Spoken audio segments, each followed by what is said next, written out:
What is an SOC in Washington State? A Stipulated Order of Continuance. Well, I'm here to answer that question for you. My name is Lance Fryrear, and I am the Defender of Justice.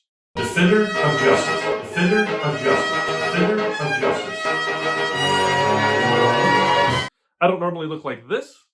I look like this, and that's because I'm a defense attorney. I own the law offices of Lance Fryrear in Lynnwood, Washington. We've been defending people charged with crimes for more than 20 years. And in many cases, we may get offered an SOC, and our clients want to know what that is. And so that's what this video is about.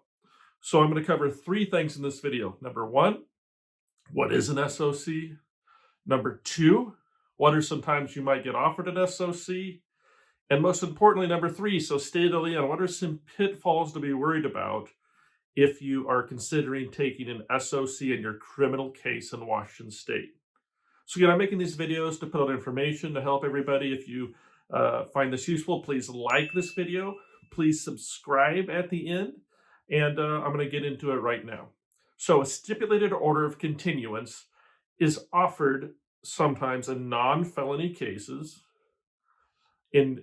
It's an agreement, a contract between you and the prosecutor, where if you live up to certain terms of the contract, the prosecutor agrees to take certain actions. So the most common case you might see an SOC in is a domestic violence assault case. Some courts, such as Bellevue or Shoreline or Lynnwood, they might try to offer a defendant a resolution of a case that involves doing some type of treatment and staying out of trouble, being monitored by the probation department, and usually paying some costs. So you have an option to go to trial and fight about the charge, or you can enter into an agreement with the prosecutor, which has to be approved by the court, for a continuance of the case for an SOC. One example, an 18-month continuance, an 18-month stipulated order of continuance, where you waive your right to a trial, you waive your right to a speedy trial, and you agree to do certain things. Perhaps you agree to do 6 months of domestic violence MRT treatment. We have a video on that. You abide by any no contact orders. Maybe it'll get terminated at the entry of the SOC, maybe not. You agree to pay court costs to monitor the agreement, not a fine. And you agree to be monitored by the probation department. You might have to check in with them. So what do you get out of it? Well, you get a dismissal potentially if you do everything without ever having to go to a trial. What does the prosecutor get out of it? Well, if you mess up the agreement, you've given up your right to a trial, you've stipulated to the report, and there'll be a situation where the judge will just read the report and likely find you guilty if you violate the agreement. So it's really important, don't violate the agreement. So that's what an SOC is. It's an agreement where you waive your right to a trial, you waive your right to a speedy trial, and you agree to certain affirmative conditions. And if you obey those conditions and complete them, you get a reward, oftentimes a dismissal, sometimes a reduction of a charge, but oftentimes a dismissal.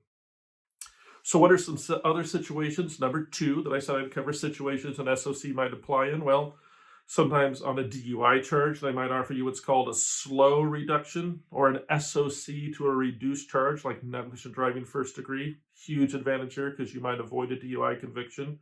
Of course, domestic violence cases can have an SOC. And I've seen theft cases as well that can be resolved with an SOC. And so just remember that SOCs aren't available in every court, and they're only available at the discretion of the prosecutor. It's not a right.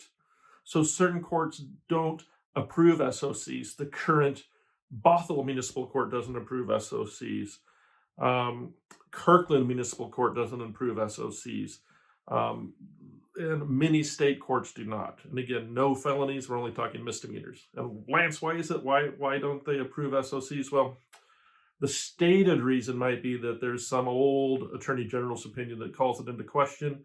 But another reason might be they just don't want to. They don't want to hassle with the following up with it. It's a lot of work. And so make sure your defense attorney knows what is available as possible dispositions in your court, because oftentimes an SOC is something great to shoot for, to try to let you control your future. So thanks for staying this long. Again, step 3 that I said I would talk about, or item 3, is pitfalls to watch out for. Well, the most important pitfall to watch out for is what you're agreeing to. Okay, some prosecutors, like in a domestic violence charge, will drop the no contact order, but want to write in you're not to have any hostile contact with the supposed victim in the case. Well, what is that? What does hostile contact mean? That can create a real problem. So really be careful before you agree to that as a term.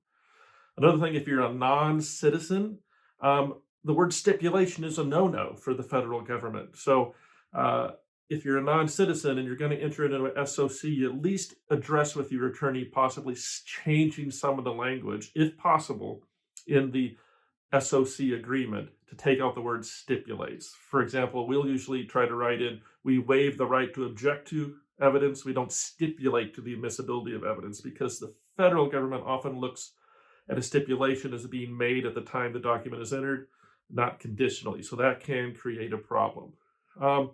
And finally, you have to make sure that you're able to complete the terms of what you agree to.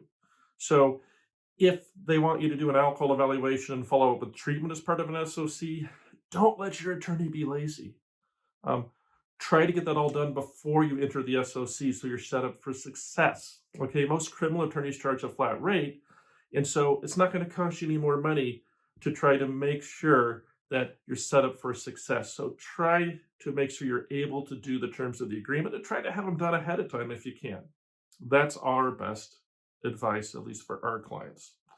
So I hope you found this helpful. Again, like this video, subscribe to our channel. It's very helpful. And if you have a criminal charge and you need some help, again, my firm is the Law Office of Lance Fryrear. We've been defending people charged with crimes for more than 20 years. Just give us a call. We'll try to help you figure out what to do. We'll try to explain what's going on, and we'll be there for you. Thank you.